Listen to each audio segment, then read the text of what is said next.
mindful. Lebih kepada mindful, di mana ketika kamu dating, kan kayak orang dating itu kan menikmati momen ya, ketika mereka lagi makan, ketika mereka lagi dikasih gifts, hadiah gitu sama seseorang, ketika lagi quality time, ngobrol sama pasangan, sama lawan jenis gitu ya. Itu mirip sebenarnya me time. Kalau me time tuh ke sendiri, tapi kalau ini kita lebih kepada deep session kita. Jadi kali ini kita akan ngebahas dari luar dan dalam diri kita. Datingnya jadi nggak cuman satu di satu aspek aja, tapi kita dating dengan semua aspek yang kita miliki.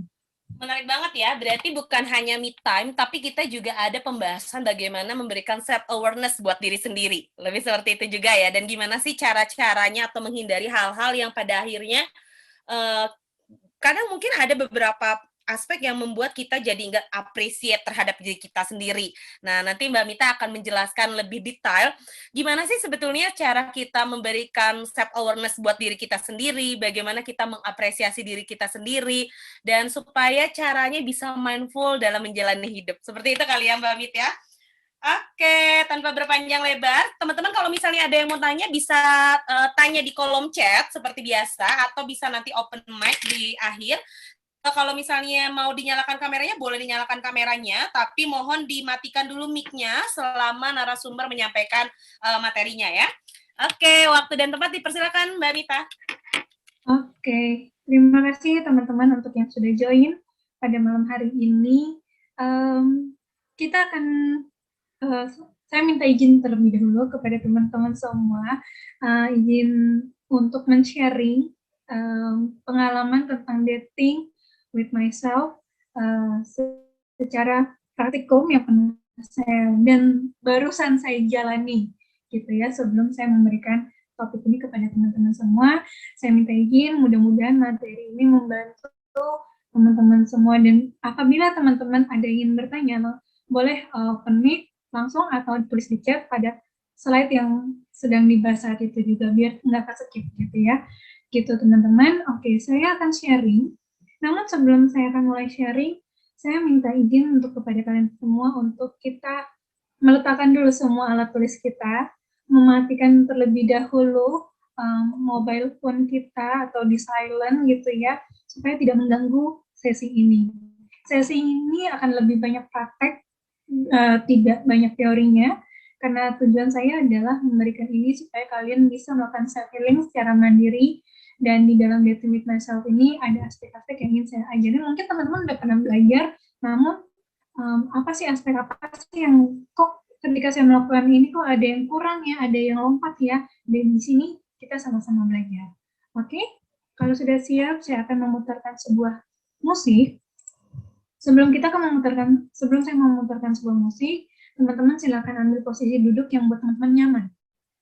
Dimanapun itu, dalam posisi apa, mau tidur, mau duduk, entah di kursi, entah di lantai, entah di tempat tidur, terserah.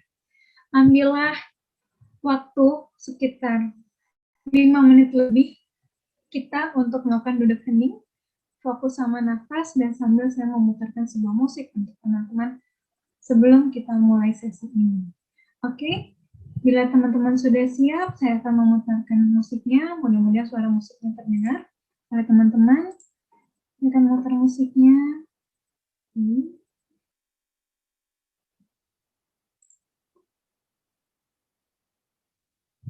Apakah sudah cukup terdengar suara musiknya?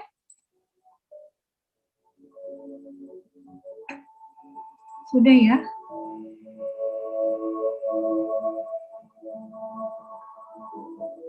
Oke, silakan teman-teman ambil posisi duduk yang nyaman.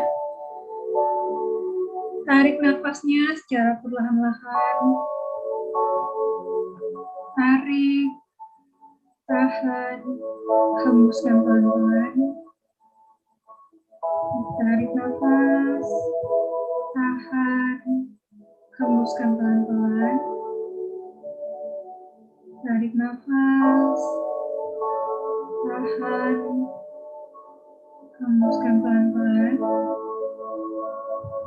Rasakan setiap tarikan nafas teman-teman, apakah setiap tarikan dan hembusannya itu halus, kasar, panjang, atau pendek. Dirasakan. Sambil tetap ngatur nafasnya secara mandiri.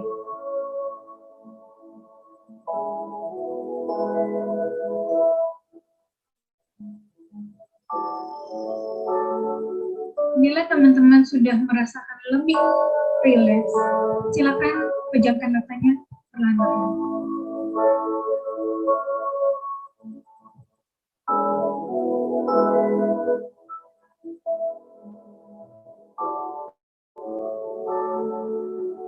Bila sudah siap, silakan ditutup matanya. Dirasakan setiap tarikan dan hembusan nafasnya, apakah itu panjang, pendek, lembut, atau kasar.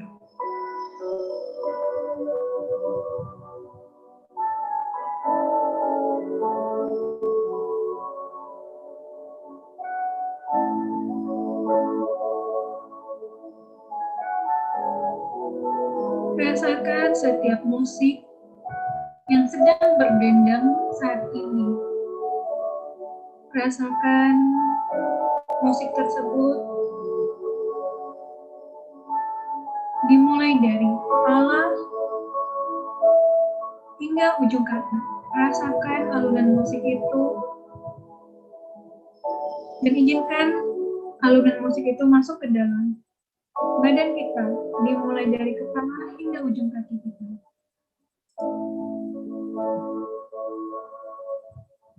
Sambil kita tetap merasakan nafas.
Ditarik nafasnya, tahan, hembuskan perlahan-lahan, tarik nafas, tahan, hembuskan pelan-pelan, tarik nafas, tahan, hembuskan pelan-pelan. Oke, silakan teman-teman membuka matanya. Saya izin sharing materinya. Apakah udah cukup kelihatan, teman-teman?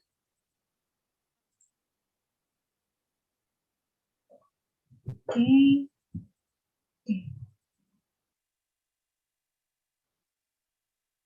Sebentar, sepertinya kendala. Oke. Kita akan mulai membahas ini, Dating with Myself.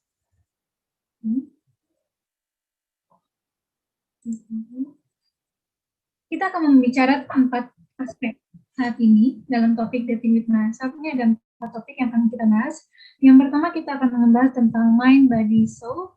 Yang kedua tentang personality. Yang ketiga kita akan membahas tentang story. Yang keempat kita akan membahas tentang MRI. Yang pertama tentang mind, body, and soul. Sebelum kita mulai, tadi kita sudah sempat melakukan yang namanya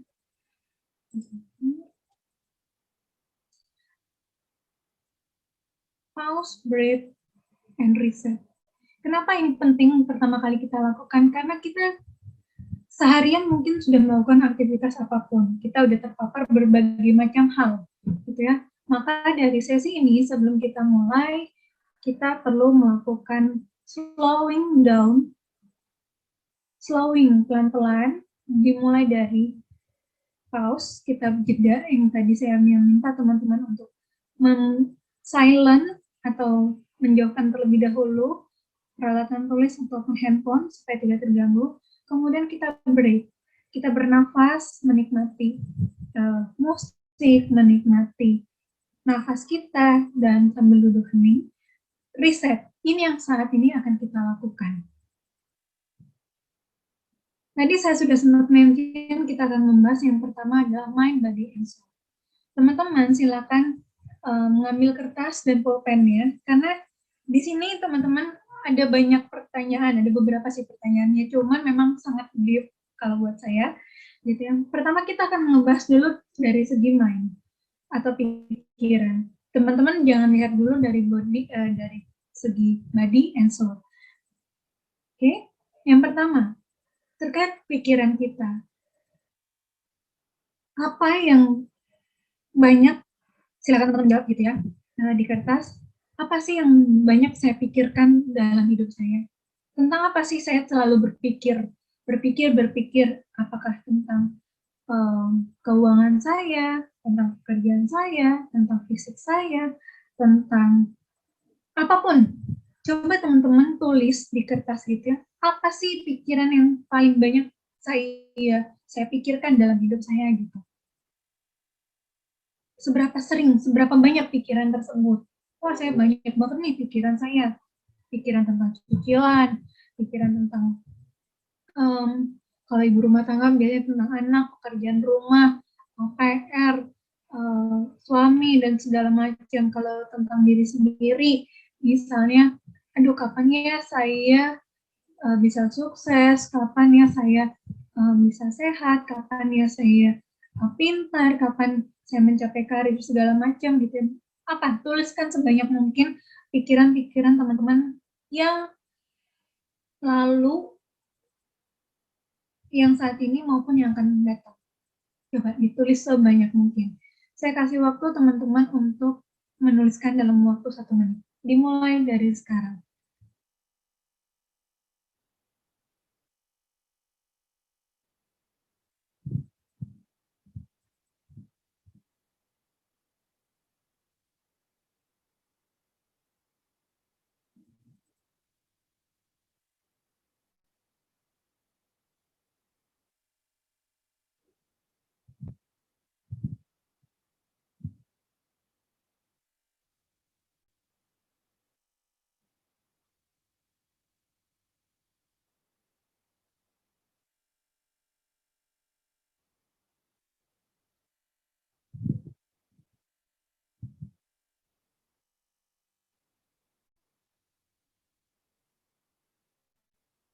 Oke, selesai. Walaupun belum selesai, teman-teman nggak apa-apa, nanti dilanjutin aja ya setelah sesi ini. Yang kedua, pertanyaan kedua adalah bagaimana kualitas pikiran saya? Apakah kualitas pikiran saya terlalu banyak terkait hal negatif, terlalu banyak overthinking, atau kualitas pikiran saya lebih kepada penyangkalan, bukan penerimaan, bukan pengakuan, gitu ya, lebih banyak yang mana teman-teman, overthinking atau tidak overthinking? Apakah apa yang menyebabkan teman-teman terlalu banyak overthinking? Apa yang membuat teman-teman kenapa saya tidak mau memilih untuk overthinking? Gitu. Lebih banyak overthinkingnya atau tidak overthinkingnya untuk saya?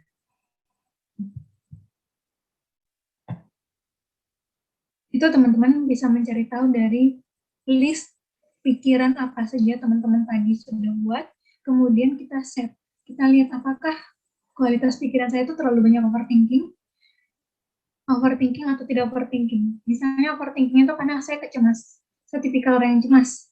Saya tipikal orang yang perfeksionis. Saya macam-macam pikirannya gitu. Nggak bisa pikiran saya tuh nggak bisa diam, harus selalu berpikir. Berarti kan ada sesuatu di dalam pikiran kita yang sebenarnya dia butuh rasa aman, butuh rasa untuk diakui, butuh rasa untuk diterima. Tidak denial, tidak ada penyangkalan, tapi benar-benar diterima. Oh, ternyata saya lagi memikirkan seperti ini. Coba teman-teman flashback kembali tadi waktu pas teman-teman lagi duduk hening gitu ya.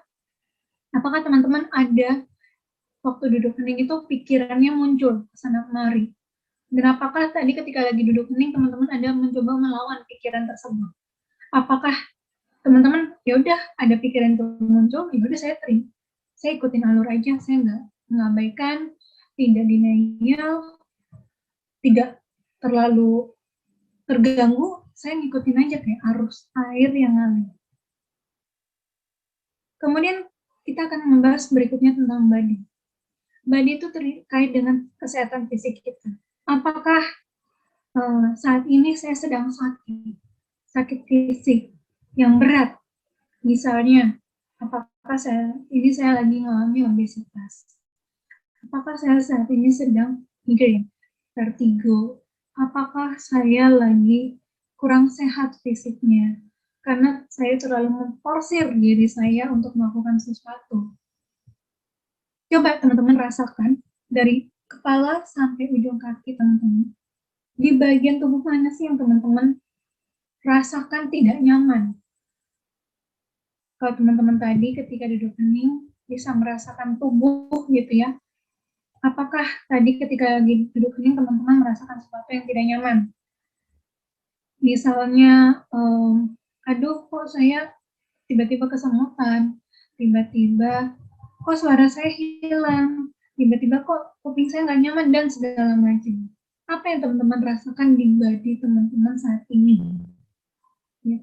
Dan berikan skala kesehatan tersebut dari 1 sampai 10. 1 itu kualitas kesehatan fisik saya tidak baik, 10 kualitas fisik saya saat ini bagus. Ya, jadi teman-teman list kesehatan fisik teman-teman tuh lagi oke nggak sih? Kalau nggak oke-nya kenapa? Di list sebanyak mungkin.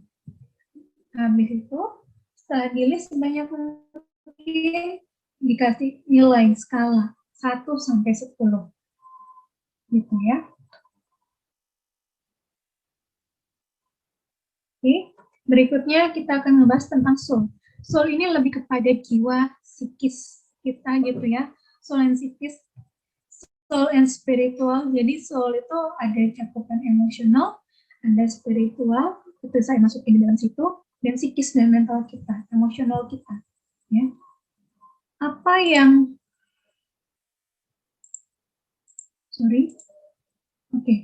apa yang saya pancarkan biasanya nih, saya ke orang-orang itu, apa sih inner beauty, aura, atau pancaran apa sih yang saya sering kasih ke orang-orang?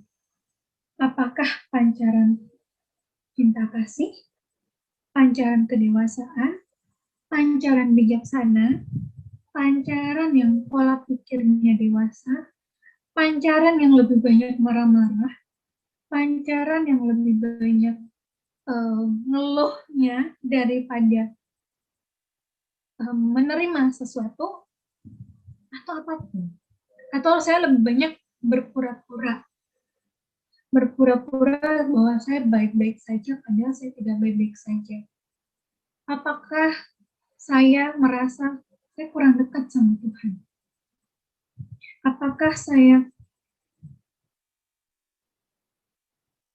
kurang bahagia? Ataukah saya terpaksa bahagia? Atau apa? Itu di dalam subuh. Teman-teman, di list kembali lagi. Dan ketika teman-teman list di bagian soul ini, apakah teman-teman berpura-pura atau benar ini saya rasakan sebenarnya? gitu. Ya. Mind, body, and soul dalam kehidupan kita tuh selalu connected, selalu seperti bentuk lingkaran. Lingkaran ada segitiganya, gitu ya, saling connected satu sama lain. Soul ini juga teman-teman bisa kayak melihat emosi teman-teman. Emosi itu lebih banyak, saya lebih banyak marah, sedih, kecewa, atau apa. Di dalam film Inside Out itu kan ada 5 emosi gitu ya, teman-teman bisa banget cari di Google nanti gitu ya, di internet. Emosi dasar manusia itu apa? Dari emosi dasar itu, teman-teman bisa cari lebih dalam lagi, saya lebih banyak dikuasai emosi apa dalam hidup saya selama ini atau saat ini. Gitu.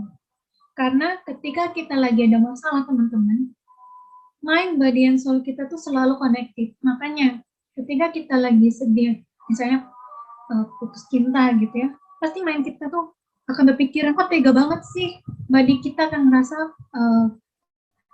mah atau sesek gitu ya. Kemudian soul kita akan merasa seperti marah-marah. Tapi kalau misalnya kita punya pacar, mungkin lagi komunikasinya lagi nggak bagus nih. Namun besok tuh Valentine, saya pengen ngasih sesuatu nih ke pasangan saya.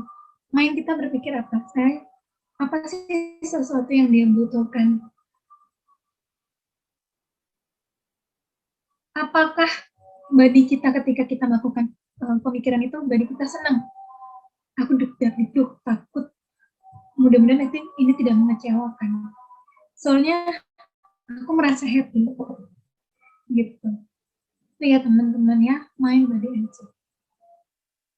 Kemudian kita akan masuk ke tes MBTI.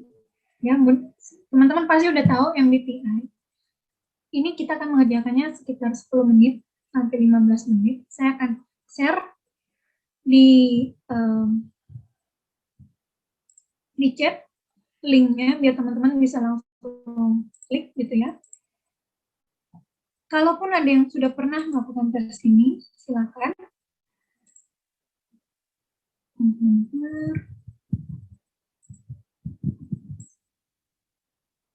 Ini saya stop share dulu. Oke. Silakan teman-teman klik link tersebut ya. Ini MBTI. MBTI ini hasilnya tuh nggak akan berubah. Kalau misalnya teman-teman ada dari E tiba-tiba jadi I, dari I jadi E, itu sebenarnya adalah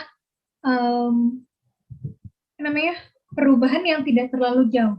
Sebenarnya teman-teman akan tetap I, cuman persentase I-nya tuh berapa persen itu ada rumusnya sendiri gitu ya. Jadi teman-teman silakan isi MBTI ini, kita kerjakan dalam 10 sampai 15 menit ke depan.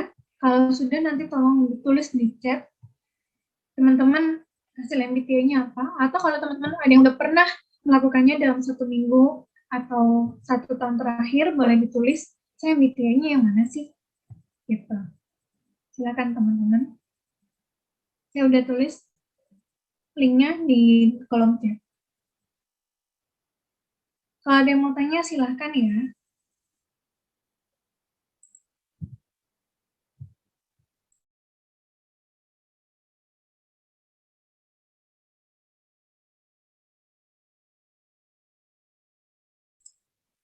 Oh ya, di dalam tes MBTI ini saya minta teman-teman untuk tidak memilih pilihan di tengah-tengah. Cobalah pilih yang paling mendekati, bukan di tengah-tengah. Karena kalau di tengah-tengah itu hasilnya yang makanya tidak pas dari kita, gitu ya. Cobalah pilih yang paling ujung, tiga dari ujung, ini tengah-tengah, 3 ujung, 3 ujung kiri, 3 ujung kanan. Jangan pernah memilih di tengah-tengah. Pilihlah yang paling mendekati teman-teman. Waktunya 10-15 menit. Dimulai dari sekarang.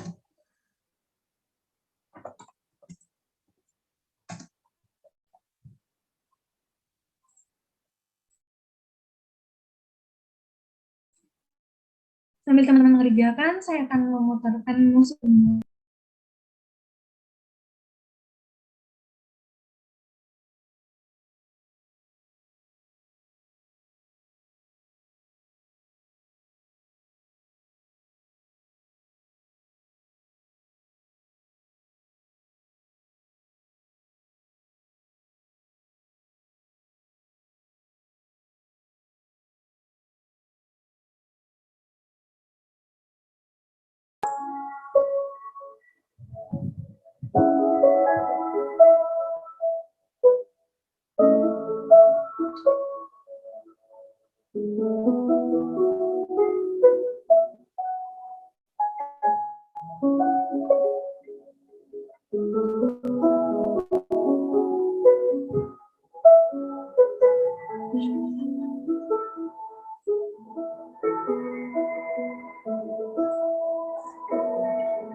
Andika tuh paling gampang tergoda sama yang manis-manis.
Untuk teman-teman yang masih mengerjakan tes MBTI-nya, nggak apa-apa, diterusin aja.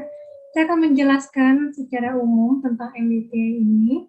Mohon maaf, karena saya ngambil dari slide kantor saya, waktu saya lagi presentasi, jadi mungkin ada nama tempat saya bekerja. Saya mohon maaf sebelumnya. Saya akan share screen, tunggu sebentar. Nah, teman-teman, mudah-mudahan ini terlihat oleh teman-teman ya.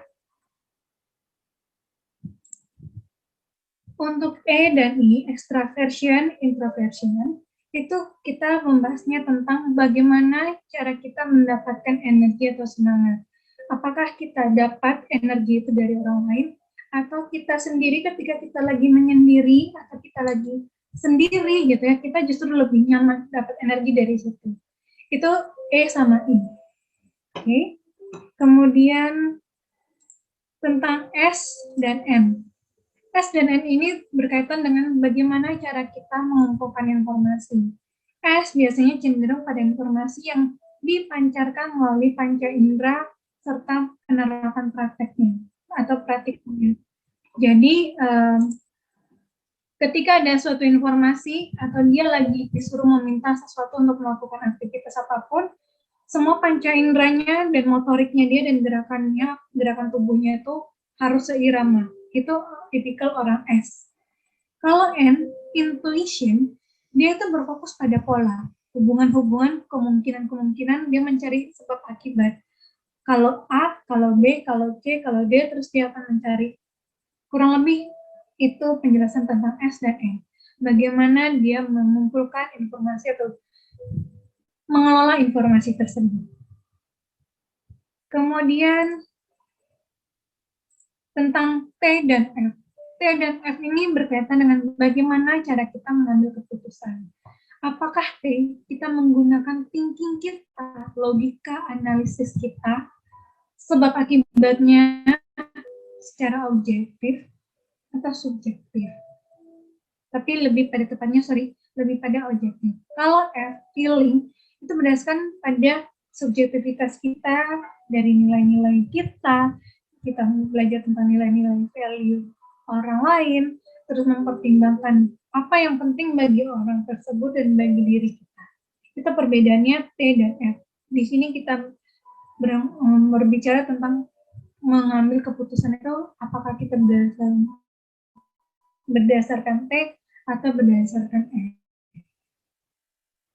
Kemudian ada J dan P.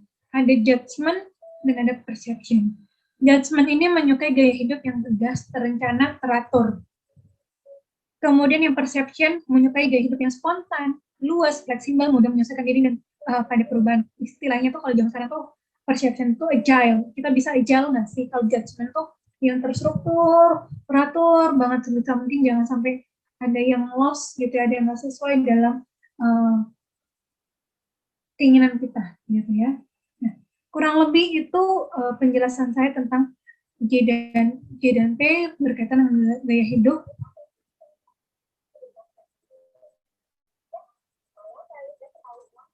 Oh, sorry. Itu ya teman-teman.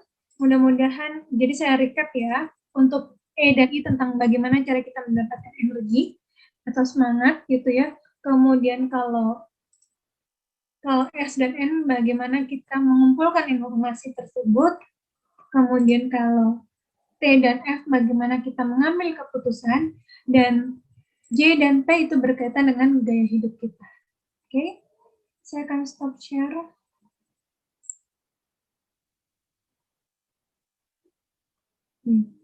Oke, thank you Umi.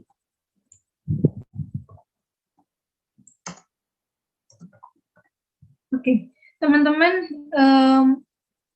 buat yang belum atau dikit lagi mengerjakannya, kira-kira butuh waktu berapa lama lagi sebelum kita next ke berikutnya?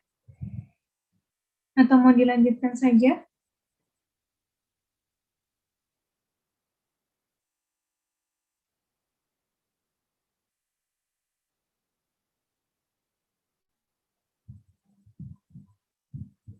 Oke, kita lanjutkan saja ya. Saya akan share berikutnya.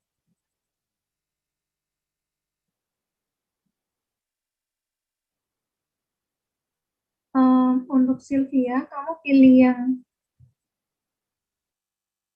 kamu lupakan dulu yang A sama yang T. Kamu oke, S, F, G. Untuk yang ada A, T-nya itu lupakan dulu. Fokus pada 4 yang tadi aja. Oke. Thank you, Sylvia. Kemudian teman-teman, saya akan share berikutnya tentang past, present, and future. Kita akan menggunakan sebuah tools, mudah-mudahan ada yang udah tahu gitu ya. Enggak, kalau ada yang belum tahu juga nggak apa-apa sih. Namanya Points of View, kita akan main Points of View, itu sebuah kartu gitu ya. Kartu fisik, namun sekarang sudah ada websitenya. Jadi kita bisa bermain dengan website, kurang lebih seperti ini kartunya. Kita akan bermain tentang diri kita saat ini, namun cara mainnya gini teman-teman. Ketika saya memberikan sebuah pertanyaan, coba teman-teman resapi terlebih dahulu, gitu ya. Kemudian berikutnya adalah saya akan mengeluarkan kartunya kartu tertutup, bukan kartu terbuka. Apa yang terlintas di benak teman-teman pertama kali ketika melihat kartu tersebut? Apakah dari, contohnya, apakah dari warna, apakah dari gambar secara keseluruhan, atau dari tulisannya? Apa yang teman-teman lihat pertama kali? Kemudian coba koneksiin antara pertanyaan sama gambarnya, gitu. Coba koneksiin antara kartu ini dengan pertanyaan tadi. Setelah itu, yang pertama jadi main rule-nya itu adalah pertama, ketika teman-teman lihat kartu ini, apa yang teman-teman lihat? Gitu ya, apakah gambar, warna, atau apapun yang menarik pandangan teman-teman, gitu ya. Ingat, pertama pertanyaan dulu, yang kedua kartunya, yang ketiga adalah cakupan koneksiin antara pertanyaan sama kartunya. Oke. Pertanyaan yang pertama adalah tentang apa yang telah terjadi di masa lalu saya dalam hidup saya. Apa sih yang dulu, beberapa detik yang lalu, beberapa jam yang lalu sebelumnya, apa sih yang udah terjadi pada saya di waktu masa lampau. Saya akan men-share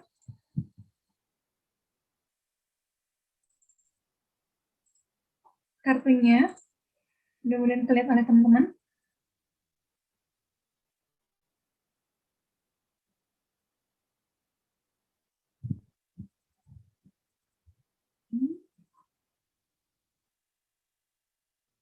Teman-teman bisa kok menggunakan kartu ini ketika menggunakan website ini, bermain dengan website ini juga gitu ya. Bisa teman-teman membutuhkan sesuatu, saya harusnya baiknya gimana ya, saya apa sih yang harus saya lakukan, atau ketika mau decision making, atau lagi feeling blue, atau lagi apapun yang teman-teman rasakan ketika teman-teman butuh sesuatu untuk meyakinkan, teman-teman bisa datang ke website ini. Kita akan main.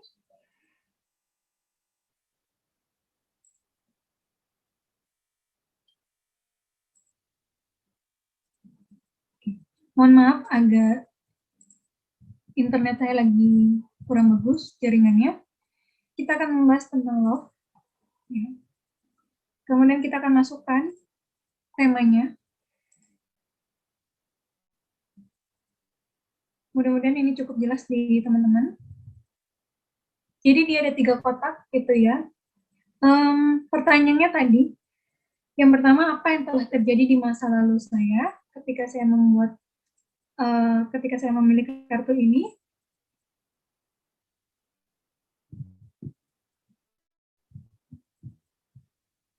Perhatikan apa yang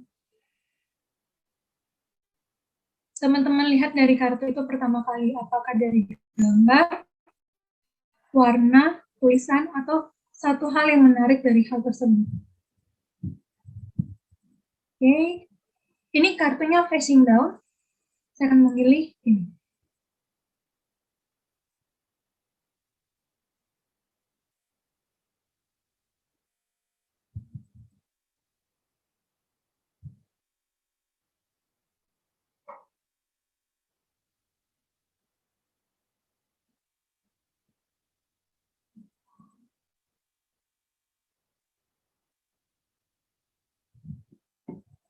Mohon maaf, lagi loading. Internetnya lagi down di saya.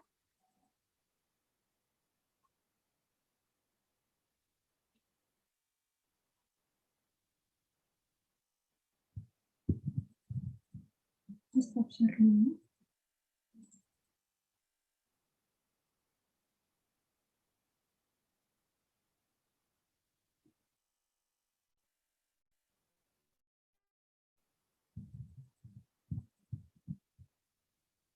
Oke, sambil Mita lagi memperbaiki koneksi internetnya, buat teman-teman yang mau nanya, jangan lupa ketik di kolom chat, atau misalnya kalau mau bisa direct message ke saya, ini justru nggak ada lagi, atau nanti bisa open mic ya. Semoga enjoy. Udah bisa, Mit? Oke, ini udah bisa. Aku share screen ya. Oke. Nah, ini kartunya teman-teman, mudah-mudahan kelihatan. Jadi apa yang terjadi di masa lalu saya, silakan teman-teman lihat pertama kali apakah dari gambar, warna, atau dari tulisannya. Apa yang kartu ini?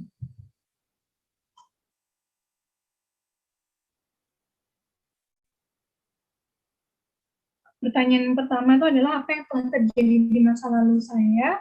Kemudian ketika teman-teman lihat kartu ini, apa yang menarik teman-teman.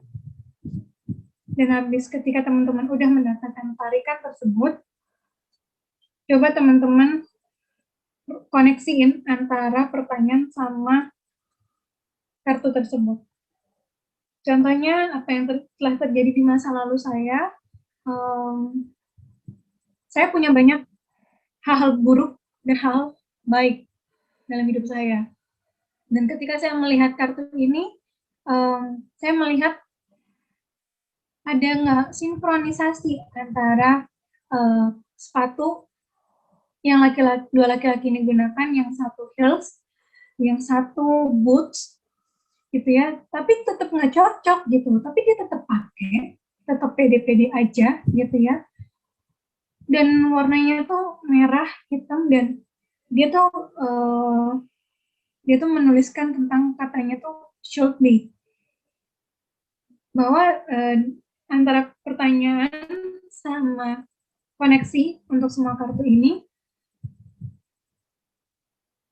seharusnya memang perbedaan itu memang harus terjadi apapun itu dalam hidup gitu ya. Jadi kita nggak bisa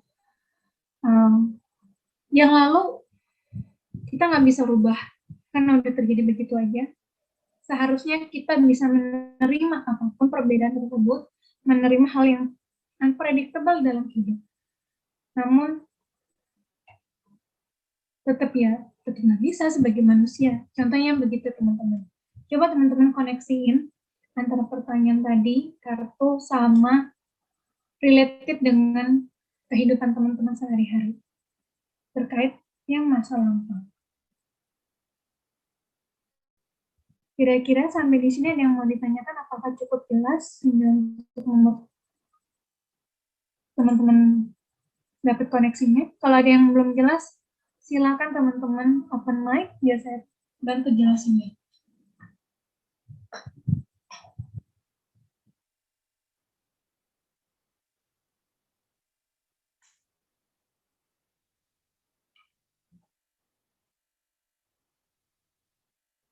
Kalau tidak ada, kita akan ke pertanyaan berikutnya.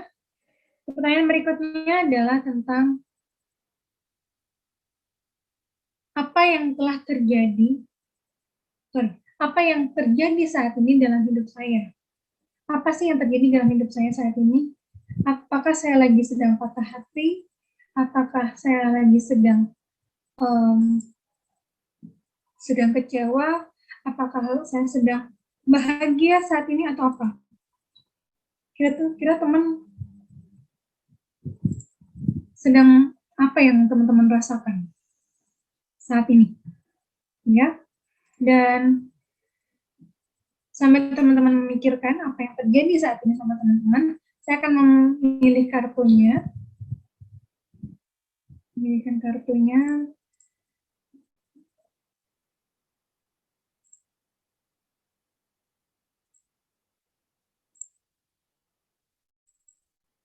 Saya akan ambil kartu ini. Kecil aja.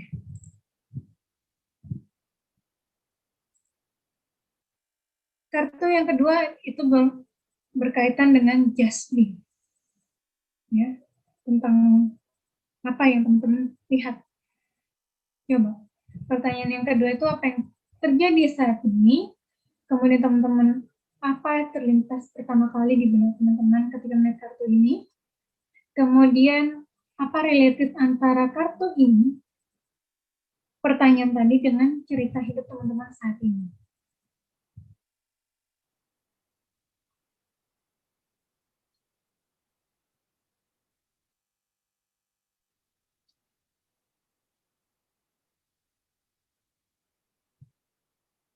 Teman-teman boleh foto itu,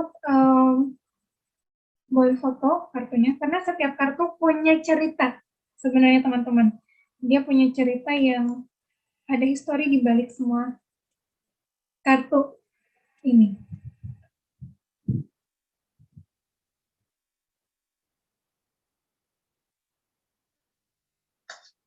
Oke, kita akan lanjut ke pertanyaan berikutnya. Kira-kira untuk masa depan saya berikutnya, potensi apa yang ada di depan saya yang ternyata ini perlu saya kembangin ya, ternyata ini yang perlu saya rubah ya, ternyata ini yang nggak pernah saya lihat sebelumnya. Oke, saya akan pilihkan kartunya.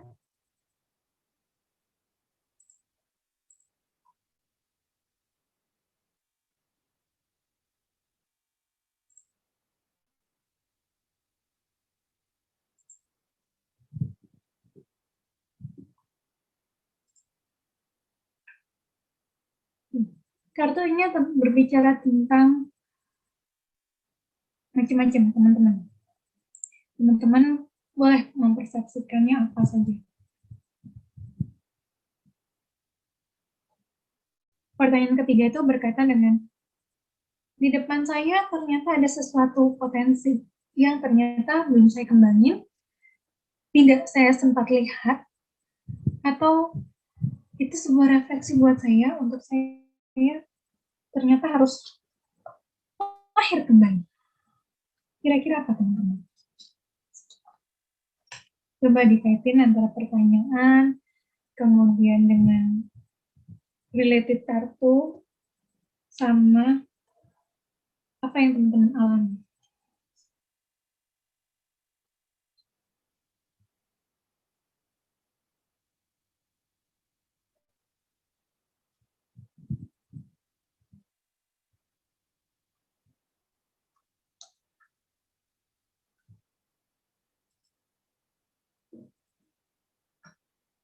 Oke. Saya akan membacakan sebuah kisah dari kartu Points of View. Ya, ini ada bukunya teman-teman. Ini bukunya Points of View, gitu ya. Saya akan membacakan sebuah cerita. Di suatu desa terpencil, ada sebuah biara tua yang menarik perhatian ribuan wisatawan dari seluruh dunia. Seorang tetua desa tinggal di biara itu, dan ia dipercaya untuk merawat biara tersebut. Di suatu hari, pagi-pagi sekali, sekelompok turis dari Amerika mendatangi biara tersebut. Sambil berkeliling di halaman biara, seorang pria dari kelompok itu mengetuk pintu biara.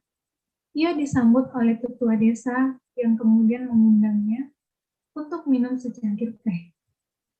Sementara ketua desa itu menyiapkan tehnya, pengunjung itu mengalihkan pandangannya ke tempat tinggal yang sangat sederhana tersebut. Ia mendapati ruangan yang hanya terdiri dari sebuah tempat tidur dari besi, sebuah meja kayu yang berlapis taplak meja, 2 kursi berbahan logam, sebuah lampu minyak, karpet wall sederhana, dan sebuah rak untuk menyimpan sejumlah buku. Ketika tetua desa itu kembali dengan secangkir tehnya, pengunjung itu bertanya, "Anda memiliki rumah yang sangat sederhana. Tuan, tidak ada televisi. Anda hampir tidak punya perabot. Tidak ada kulkas ataupun pendingin ruangan. Anda bahkan tidak memiliki telepon. Bagaimana Anda bisa hidup seperti ini?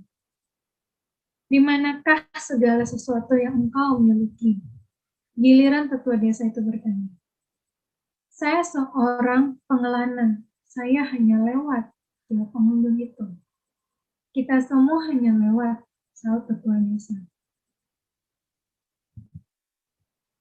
Ada quote, apapun itu adalah satu dari sejuta jalan. Oleh karena itu, kita harus selalu ingat bahwa jalan hanyalah sebuah jalan.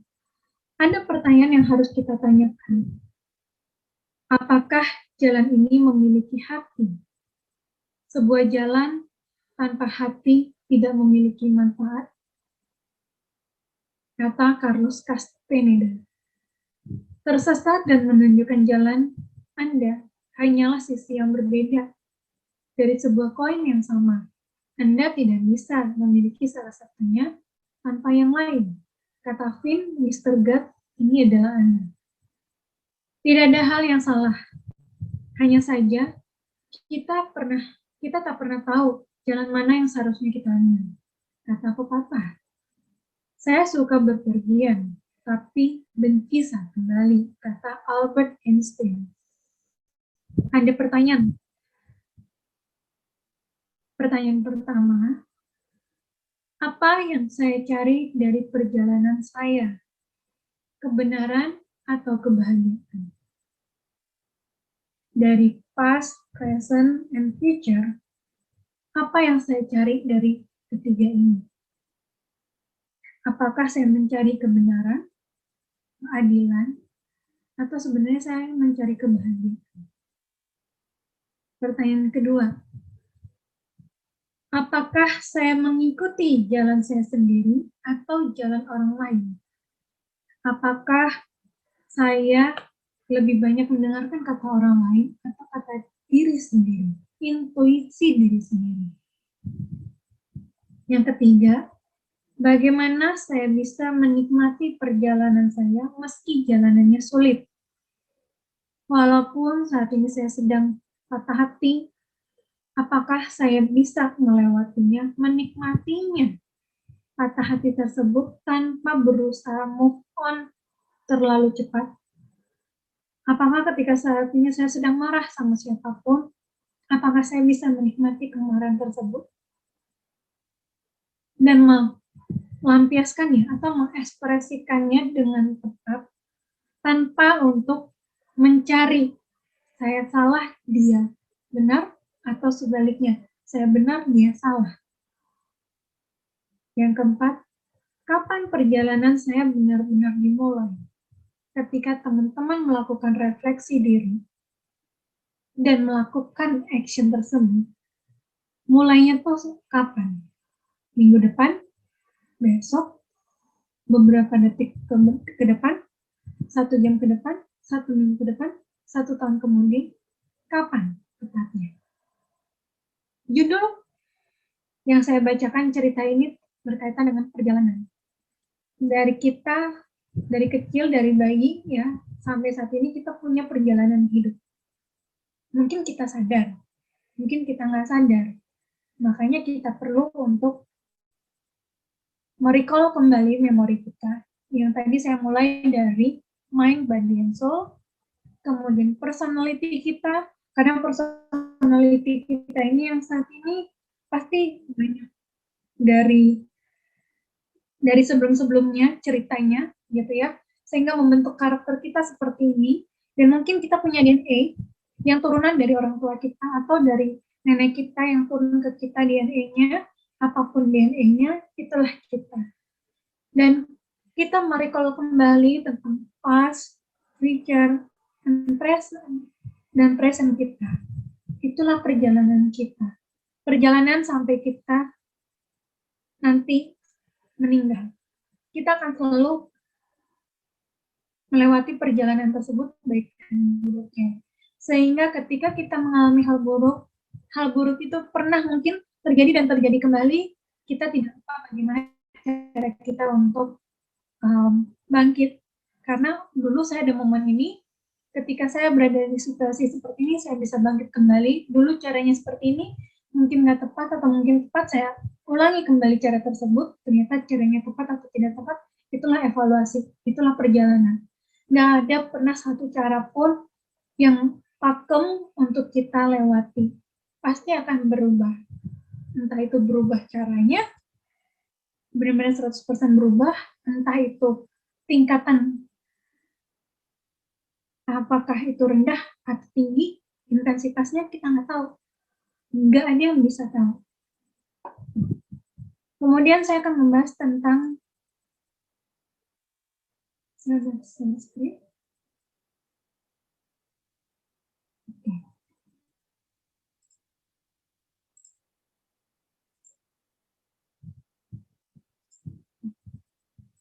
teman-teman kalau mau yang foto, silakan foto atau di print screen ya.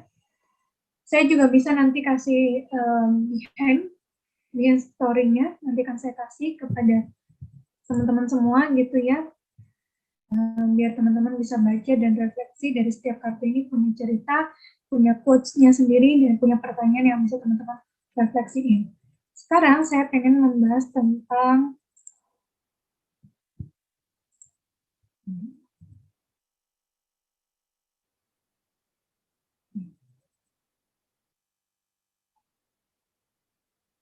ini kita udah bermain, sekarang kita akan bahas tentang ini. MRE, Mind Reflection and Action. Gambar, kenapa saya memberikan gambar tadi ke teman-teman, karena gambar itu mempunyai kekuatan, mempunyai arti untuk kita masing-masing. Itu lebih bermakna dibandingin kata-kata. Seperti tulisan ini, you can replace the image on the screen with your own thought. Just delete this one and add your and center it properly. Teman-teman bisa mengganti gambar teman-teman dengan gambar yang baru dan meletakkannya di tengah-tengah, dan itu membuat teman-teman koper. Gambar lebih gampang dilihat karena kita semua pada dasarnya adalah makhluk visual dan auditory.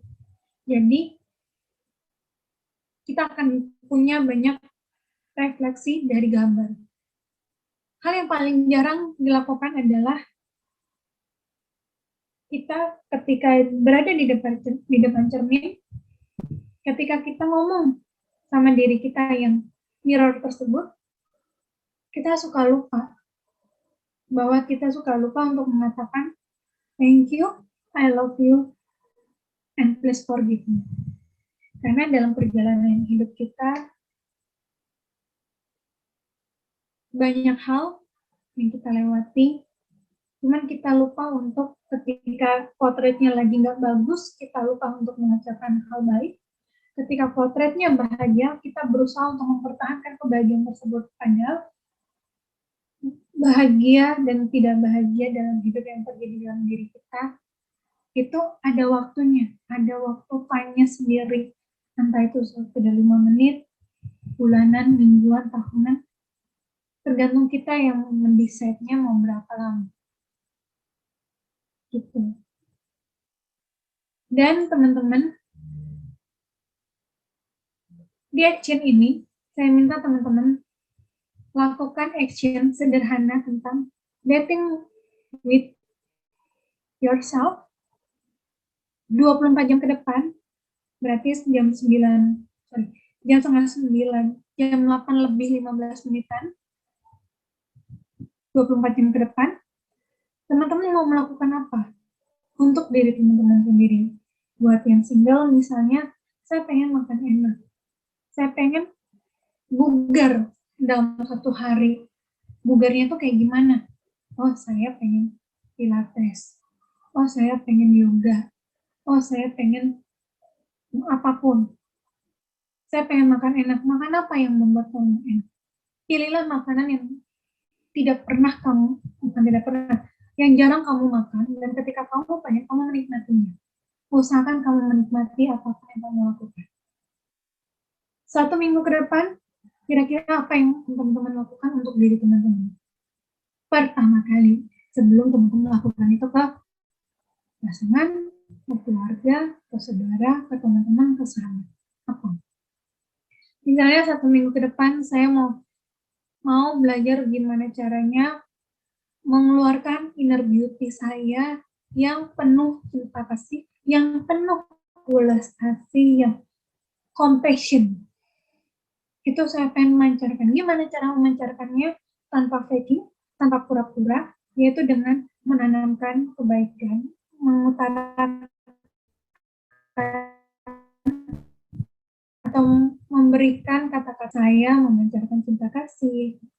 Saya mendoakan semoga semua sehat bahagia lahir batin. Ketika kita mendoakan orang tersebut, berarti kita juga mendoakan diri kita sendiri. 1 bulan ke depan, misalnya teman-teman pengen melakukan apa? Oh, saya mau self-care. Self-care-nya apa? Misalnya saya pengen mengikuti webinar kesehatan apapun, itu yang di LS atau dimanapun. Saya pengen konsisten, misalnya kalau saya lagi diet, saya pengen diet. Misalnya saya konsisten untuk tidak bertengkar dengan pasangan saya konsisten untuk lebih banyak listening, not hearing, atau apapun yang teman-teman pengen lakukan. List action ini jangan lupa ditaruh di kalender HP gitu ya, dan itu akan otomatis buat alarm. Dan bisa juga taruh di dinding atau di kamar gitu, bahwa jangan lupa saya harus melakukan ini gitu. Pilihlah action sederhana yang tidak membuat kamu berat dan tapi kamu enjoy sekali. Contohnya, saya 24 jam, ini udah 24 jam di mana saya self-care, saya tidur, saya nonton, saya shopping, dan saya menikmati ketiganya, dan bahagia lagi adalah ketika saya dapat price yang luar biasa, saving, saya bisa saving banyak uang gitu ya, dari shopping saya gitu, dan saya menikmatinya dan saya tidak menyesali. Misalnya 1 minggu kemudian saya pengen olahraga. 1 bulan ke depan saya pengen badan saya menjadi bugar, otomatis untuk mencapai badan bugar, apa yang saya lakukan? Oh, saya harus olahraga, saya jaga makan, saya jaga main saya. Action ini tolong untuk dikoneksin antara mind, body, and soul. Jadi tiga-tiganya itu harus koneksi. Jangan sampai tidak koneksi. Ya.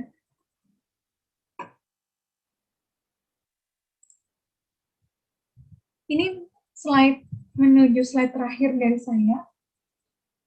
Hidup itu bukan tentang menemukan tujuan, tapi gimana kita meng-create sesuatu dalam hidup kita dan itu bermakna. Sehingga ketika nanti kita udah nggak ada di dalam hidup orang tersebut, entah karena mereka ada batasan waktu untuk kita, mereka mendapat legacy. Create-lah hidup yang ingin kamu create, gitu ya. Pastikan itu yang buat kamu nyaman, be gentle dengan diri kamu, yang paling kamu sudah buat. Kemudian kapan waktu terbaik untuk melakukan itu, yaitu saat ini, bukan minggu depan, bukan 1 jam ke depan, tapi right now. Kemudian say yes to new adventure, karena hidup kita setiap hari akan penuh adventure. Kita perlu untuk belajar agile, dan kita perlu untuk mengucapkan thank you, I love you, and please forgive me kepada diri sendiri. Dan itu dari saya, teman-teman. Sama gimana kita bisa mencintai orang lain kalau kita tidak mencintai diri kita sendiri. Karena itu kita perlu belajar mencintai diri sendiri sebelum kita memberikan cinta kasih atau welas kasih kepada orang lain. Kurang lebih itu dari saya. Terima kasih semuanya. Oke, terima kasih Mbak Mita, seru banget ya untuk sharing-nya bahwa, kita harus mengasihi diri kita, kemudian juga kita meluangkan waktu, kita harus selalu banyak bilang terima kasih, maaf sama diri kita. Karena dengan demikian, kita lebih bisa menerima diri kita dengan baik. Oke, sesi pemaparannya udah selesai, buat teman-teman kalau ada yang mau bertanya bisa ketik di kolom chat, atau bisa open mic. Ada yang mau bertanya? Yuk, Mbak Citra, Mbak Sylvia, Mbak Meni, Mbak Ika, Mbak Dea, Mbak Umi. Ini Mbak Ceka, namanya siapa nih? Terus siapa lagi? Mungkin ada yang mau bertanya, Mbak Ika, Wulandari, sama Mbak Hesa. Oke, sambil nunggu teman-teman yang lain nanya, aku deh yang nanya nih, Mbak Mita. Jadi kan tadi disampaikan bahwa sebetulnya kita harus banyak-banyak meluangkan waktu buat diri kita ya, terutama bagaimana cara kita mengasihi diri kita, misalnya pakai butterfly hug ya, meluk nih diri kita, minta maaf, ataupun misalnya bilang terima kasih dan lain sebagainya. Dan tadi juga dibilang kalau kita harus fokus ya, kalau mau misalnya fokus, mau ngerjain sesuatu harus fokus. Nah, ini tuh kadang nggak semudah yang diucapkan gitu ya. Jadi mungkin teman-teman juga ngerasain nih, oke, saya harus fokus, tulis nih di dinding banyak banget. Dan itu hanya jadi hiasan ya.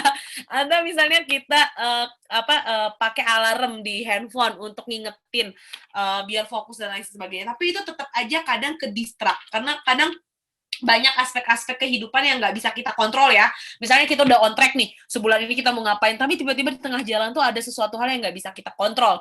Sehingga tadinya kita mau mindful, kita mau ngasih awareness buat diri kita tuh jadi nggak bisa gitu. Jadi mau ngasih reward buat diri kita tuh jadi nggak bisa gitu. Dan balik lagi yang tadinya kita udah memulai, terputus dan balik ke kebiasaan lama. Itu gimana sih cara biar konsisten ya?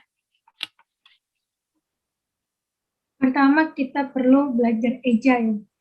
Hidup tuh nggak ada yang pasti. Semua jenis terapi, self-healing apapun, itu tidak ada yang 100% membantu kita.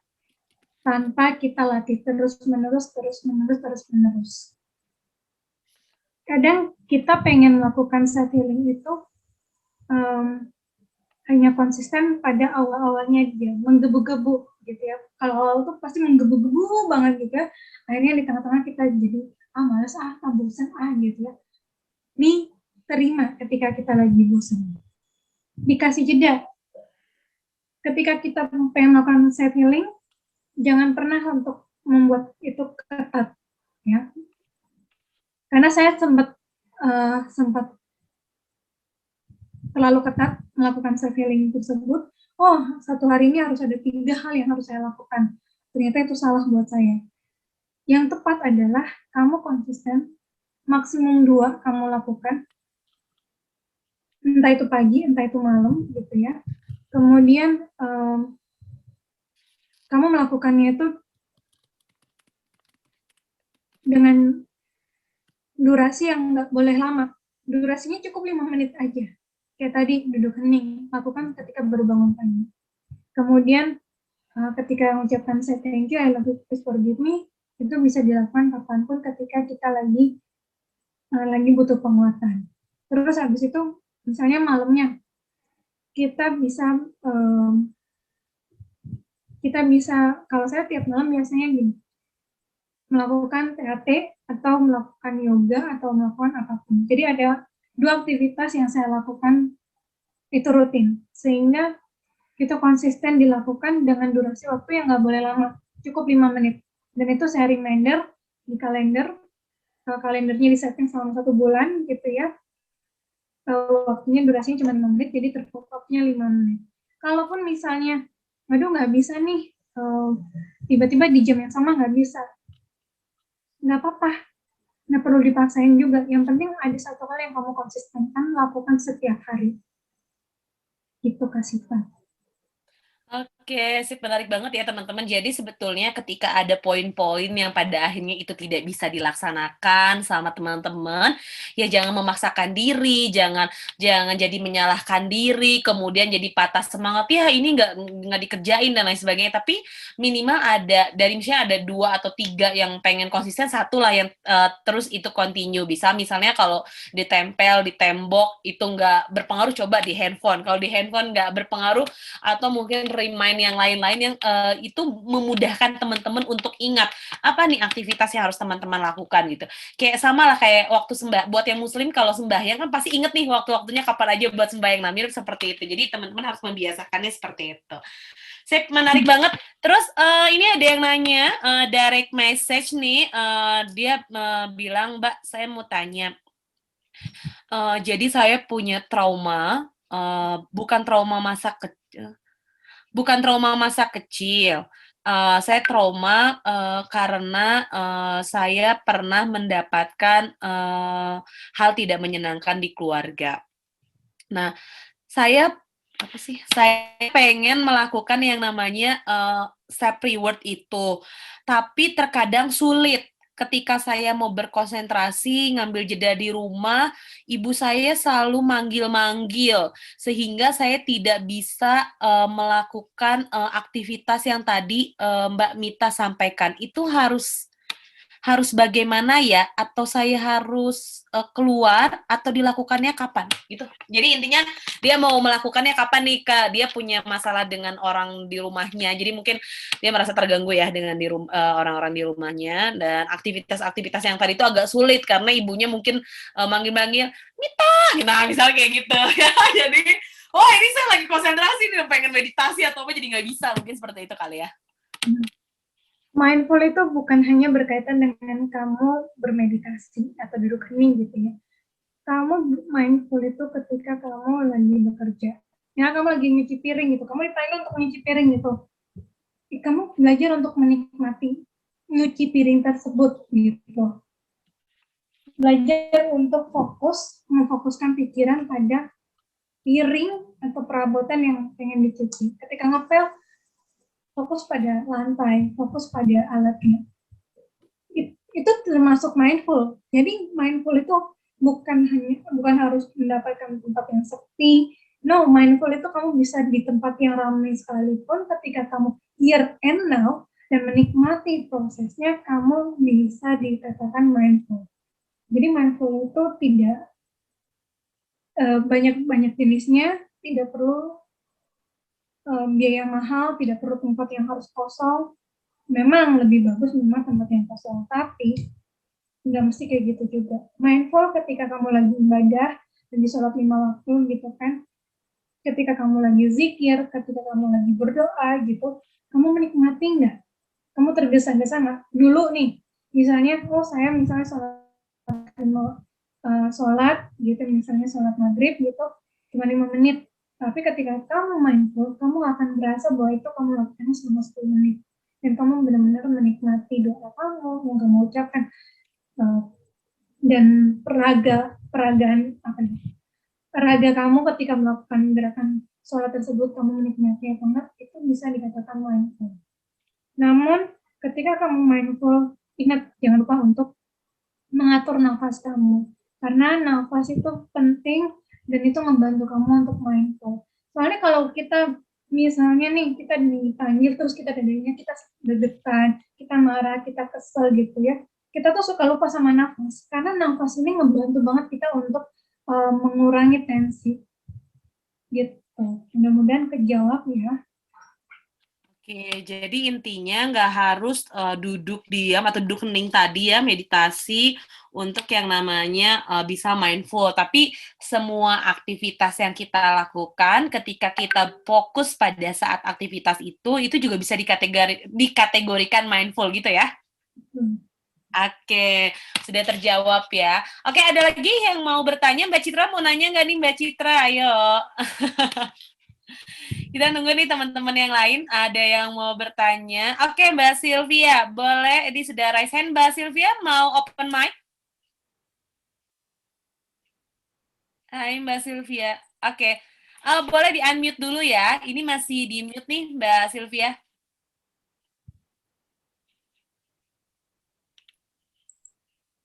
Hai, Mbak Sylvia. Oke. Udah Pak tadi. Oke. Makasih Teh Siva. Iya, sama-sama. Yuk, boleh. Yang Halo bertanya. Mbak Mita. Halo, Terima Mbak kasih Sylvia. atas pemaparan. Udah di-unmute. Iya, halo Mbak. Makasih tadi pemaparannya sih bagus. Banyak prakteknya memang. Jadi gini Mita, beberapa kali aku coba untuk duduk hening kan. Akhirnya ketemulah istilahnya ya sama diriku yang asli gitu kan, yang muncul. Nah, permasalahannya adalah ketika yang ketemu tuh diri asli ini kan tentu banyak mempengaruhi ya Mbak Mita, kayak dipengaruhi pengalaman akhirnya kebentuk pemikirannya kayak gimana, kebentuklah kebiasaan-kebiasaan diri kayak gimana. Ya harus diakui memang banyak banget yang nggak seharusnya gitu loh. Kayak pengalamanku memang nggak ngebentuk aku tuh kayak seolah tuh jadi orang yang mudah iritasi lah, ngerasa nggak cukup, terus ngerasa iri mungkin saat pencapaian orang lain kayak gitu. Aku tahu itu harus dirubah, I know gitu kan.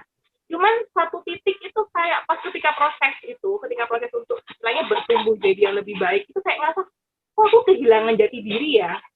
Tapi ketika aku mau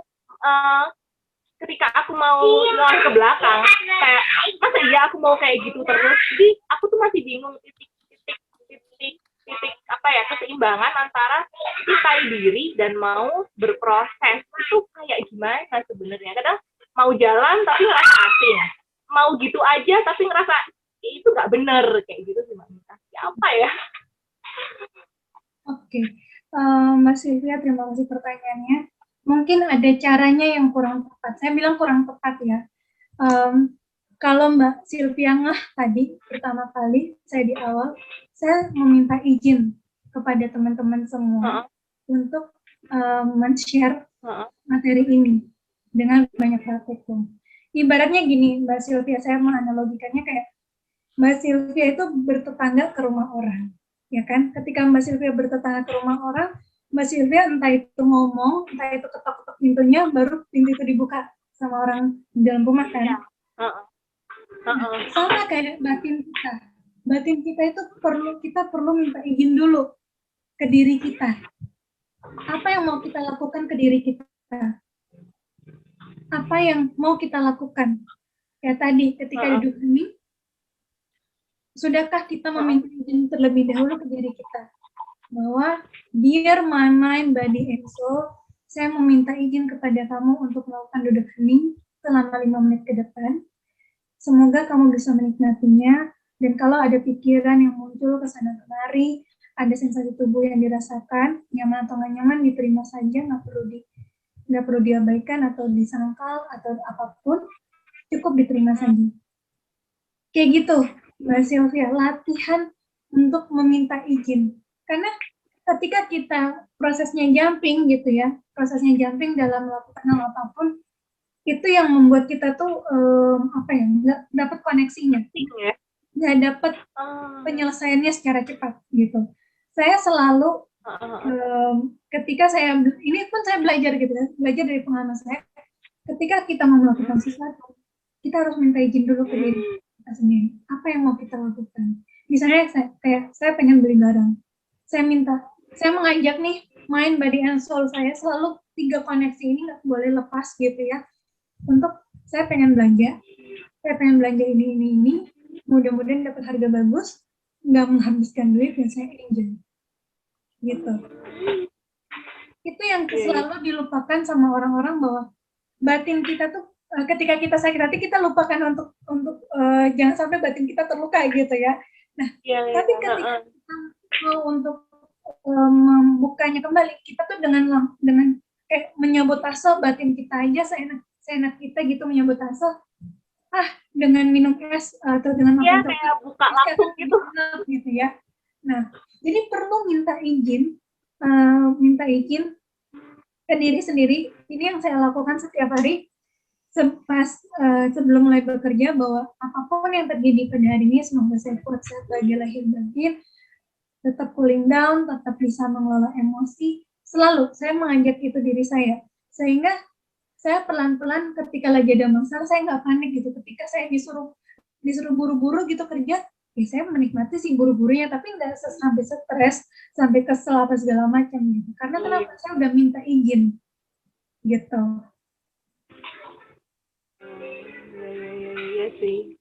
Ya emang kerasa kayak sesi minta izin tuh kayaknya emang nggak kayak langsung aja kan, kita tuh mau ngelakuin apa tuh langsung gitu, nggak.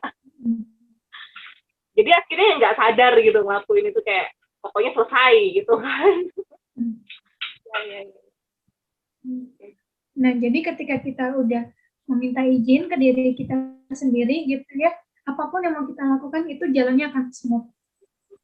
Benar-benar smooth, apapun yang kita lakukan benar-benar smooth, kita bisa mindful, kita bisa enjoy, di dalam kepedihan pun kita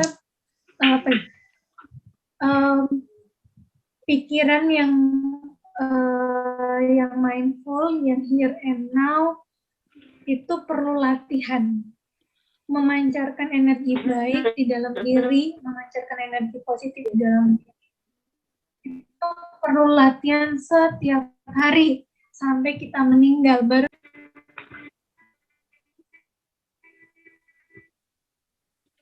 Mbak Sylvia, kira-kira ada yang mau ditanya lagi? Hai Mbak Sylvia, ini kayaknya sinyalnya nggak stabil. Hai. Sudah cukup. Oke, sip, terima kasih Mbak. Sinyalnya nggak stabil ya Mbak ya? Terima kasih. Iya, agak nge-lag, tapi dapet kok, nangkep kok. Makasih banyak Mbak Mita, Teh Sifat, makasih. Sama. Oke, ini ada pertanyaan lagi nih Mbak Mit, kita lanjut ya. Hai Mbak Mit, terima kasih banget untuk sesi malam hari ini. Saya mau bertanya tentang si konsep dating myself ini. Nah, saya punya hubungan yang disebut dengan toxic relationship gitu ya. Saya sadar bahwa hubungan saya dengan pasangan saya mengalami mental down. Kemudian saya juga merasa terpuruk, merasa bersalah dengan hubungan ini. Saya nggak bisa ninggalin dia karena saya sayang. Saya berusaha untuk kasih reward dan lain sebagainya, tapi saya tidak bisa keluar. Jadi ketika saya mencoba beberapa kali metode meditasi atau duduk hening, saya malah makin tersakiti dengan hubungan yang ada. Tapi saya juga tidak bisa lepas. Apa yang harus saya lakukan ya? Boleh dikasih insight nggak Mbak, supaya saya bisa tetap bahagia dengan diri saya? Okay. Thank you, kasih pertanyaannya. Yang pertama saya mau tanyain, apakah kamu masih mau tetap stay sama orang tersebut atau tidak? Yang kedua, kalau mau memilih untuk tetap stay sama orang tersebut, berikan diri jeda. Jeda itu untuk yang pertama, biasanya saya minta, ini bukan hanya berkaitan tentang toksik aja, tapi tentang trauma juga. Lakukan evaluasi diri. Apakah di keluarga kamu, ibu bapak, nenek kakek, gitu ya, ada relasi yang kurang baik antara kamu dengan, jadi gini analisanya, nenek kakek itu hubungannya gimana? Turun kemudian relasi ibu sama ayah kayak gimana? Kemudian turun lagi, relasi kamu dengan ibu bapak, relasi kamu dengan nenek kamu seperti apa? Apakah di dalam relasi keluarga inti gitu ya, sebelum ke orang lain, kamu juga ada toksik? Ada nggak sih hal yang sifatnya sama di keluarga inti kamu dengan si pasangan kamu? Ada nggak sih karakternya yang mirip? Sifatnya yang mirip, perilakunya, kata-katanya, mindsetnya, ada nggak? Jangan-jangan ada nih di dalam keluarga inti itu yang kurang baik gitu ya, sehingga kamu ketemu pasangan yang toksik juga, yang apa ya, yang membuat kamu dengan pasangan kamu ini berakhir dalam toxic relationship. Coba kamu relate ke keluarga inti kamu dulu. Ada, jangan-jangan si pasangan bukan ke pasangan saya pertama kali, tapi ternyata saya harus memberesin ke keluarga inti saya. Siapa itu? Apakah kamu ada di keluarga kamu membenci orang tersebut, nggak suka dengan orang tersebut, atau ada hal-hal lain yang kamu kecewa dari orang-orang di keluarga inti kamu? Ada nggak? Kalau ada, itu dulu yang diberesin. Karena kenapa? Akar masalah dari kita terjadi dalam kehidupan kita ketika kita udah dewasa, ketika kita berelasi, masalahnya tuh akarnya dari keluarga inti. Jadi coba dicek dulu keluarga intinya. Ada nggak sih yang mirip kasusnya dengan kayak gini dengan yang kamu alami ini? Kalau ada, ya beresin. Cara beresinnya gimana? Bisa macam-macam. Yang biasanya kalau saya minta ajarkan untuk praktek mandiri gitu ya ke klien saya, itu adalah kamu menulis surat. Jadi kayak kamu membuat sejarah hidup kamu gitu ya, sampai dari kecil, atau kalau bisa dari kamu kandung sampai kamu sekarang dewasa, kemudian kamu lihat analisis riwayat hidup kamu gitu ya. Ada nggak sih kemiripan saya, relasi saya kurang bagus gitu, sehingga ini toksik gitu, sehingga ini kok berulang terus polanya gitu kan, sampai saya ketemu dengan pasangan saya ini jangan-jangan polanya masih sama, berarti saya harus mencari akar masalahnya dari mana nih. Akar masalah ketika kita udah tahu masalahnya, kita beresin akar masalahnya. Yang kedua, stepnya adalah kita menulis surat. Entah menulis surat, entah apapun gitu caranya, tapi yang biasa saya lakukan adalah saya menulis surat. Saya menulis surat akan satu kejadian tersebut. Misalnya, oh ternyata saya ada masalah dari relasi saya sama ayah saya atau relasi saya dengan ibu saya. Semuanya saya ceritain, sejadi-jadinya saya ceritain, selengkap mungkin, apapun itu. Kemudian saya ambil satu kasus yang mirip dengan kasus saya dengan pasangan saya. Misalnya komunikasi saya tuh nggak lancar. Apakah saya komunikasi dengan ibu saya nggak lancar? Jadi saya makin mengkerucut, menulis ulang bahwa ternyata relasi saya dengan pasangan saya ini nggak bagus karena komunikasi saya, dan ternyata ini mirip saya dengan ibu saya komunikasinya nggak beres. Jadi saya menuliskan ulang cerita tersebut, kemudian di dalam tulisan tersebut saya memberikan harapan semoga saya bisa cara komunikasi yang tepat. Semoga saya tahu cara komunikasi dengan pasangan saya seperti apa, dengan ibu saya seperti apa.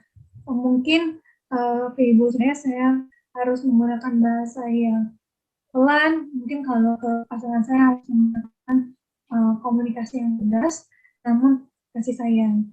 Nah, seperti itu. Kemudian habis itu entah itu tulisannya disobek atau dibuang, itu terserah gitu. Tapi make sure balik lagi jangan lupa minta izin ke diri sendiri ketika mau melakukan proses tersebut. Gitu. Kurang lebih itu Kak Siva. Oke, jadi intinya adalah buat Mbak Jo yang nanya, seperti biasa pastikan izin dulu ya sama diri sendiri ya.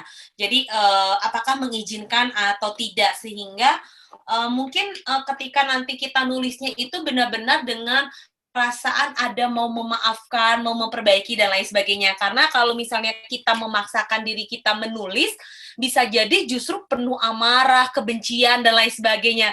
Kayak gitu nggak sih sebenarnya? Betul.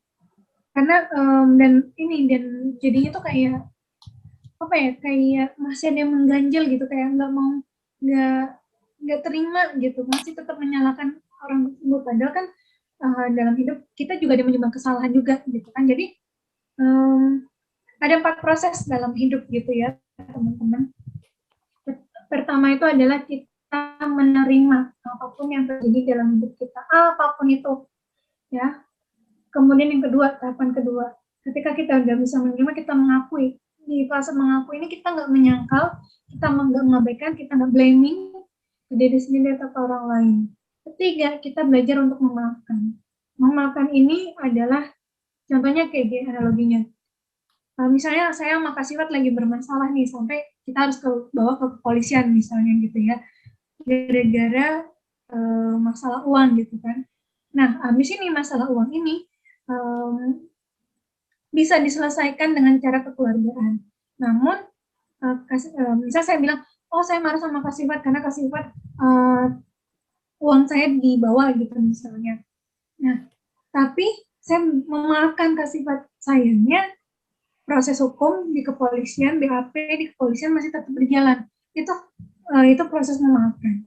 Tapi ketika teman-teman di fase keempat sudah mengampuni, ketika Kak Sifat minta maaf gitu ya, ketika saya menerima maafnya Kak Sifat dan mau memaafkan sebelum Kak Sifat mau minta maaf ke saya dan tidak melanjutkan proses ini ke kepolisian, di fase itulah saya sudah mengampuni dan benar-benar menerima kembali Kak Sifat apa adanya seperti sedia kala.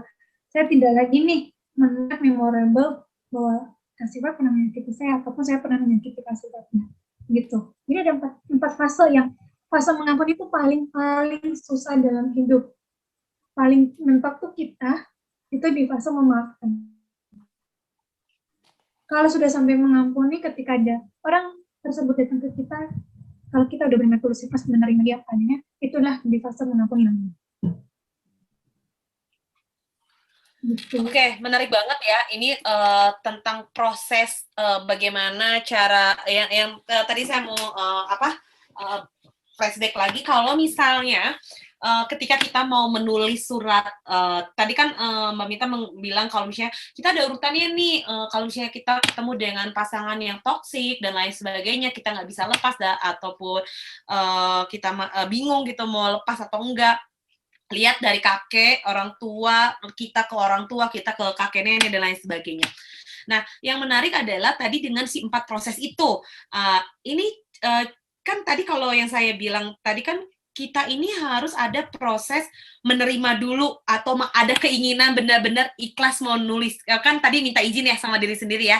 Minta izin sama diri sendiri nih buat nulis gitu, buat menuliskan semuanya. Karena kalau misalnya tidak minta izin, maka otomatis akan banyak luka dan justru bukannya jadi healing, tapi malah jadi banyak toksik yang muncul. Bisa jadi seperti itu nggak sih? Jadi kayak toksik yang muncul karena yaitu hal-hal negatif yang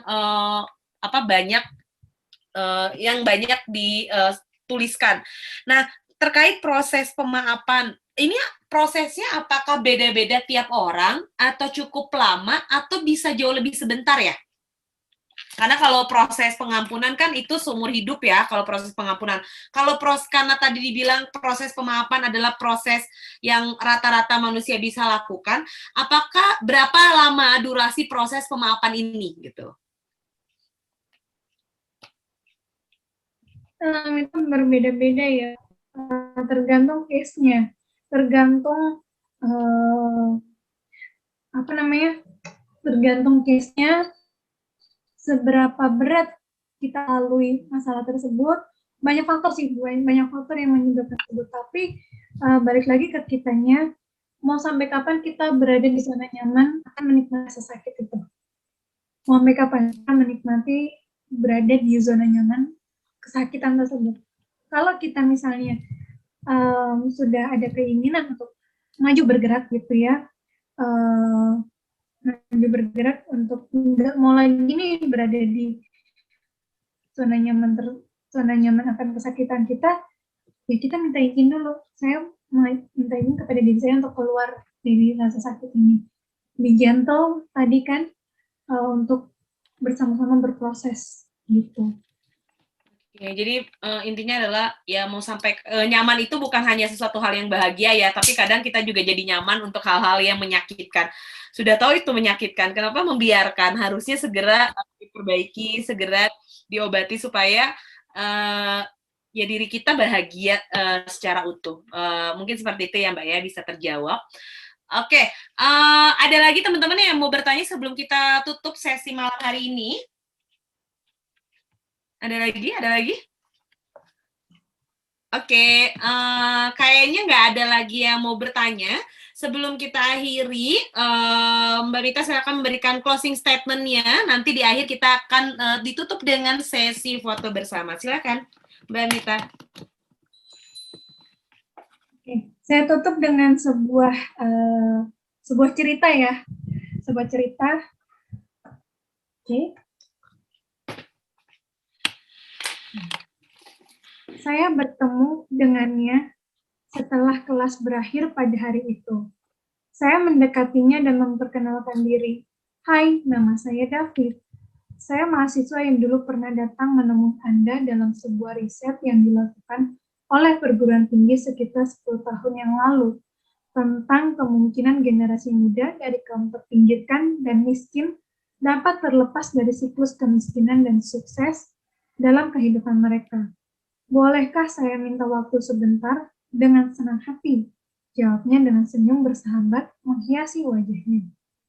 Saya mengatakan bahwa kami para mahasiswa dari Departemen Sosiologi telah bertemu dengan 50 murid anak laki-laki dan perempuan dari lingkungan yang kurang mampu di daerah itu. Kami melakukan wawancara dan menilai peluang masing-masing untuk mengubah kehidupan mereka. Kesimpulan kami adalah bahwa tidak ada satupun anak yang dapat lolos dari lingkaran kemiskinan yang mereka hadapi. Hari ini saya kembali datang menemui Anda setelah melakukan peninjauan terhadap hasil studi yang saya lanjutkan. Saya berhasil menemukan 45 dari 50 subjek tersebut, dan ternyata hasilnya sangat mengejutkan. Setiap orang telah berhasil dalam hidupnya. Semuanya mempunyai hidup yang terhormat dan berkelimpahan. Mereka mengaku bahagia dan puas dengan kehidupan mereka.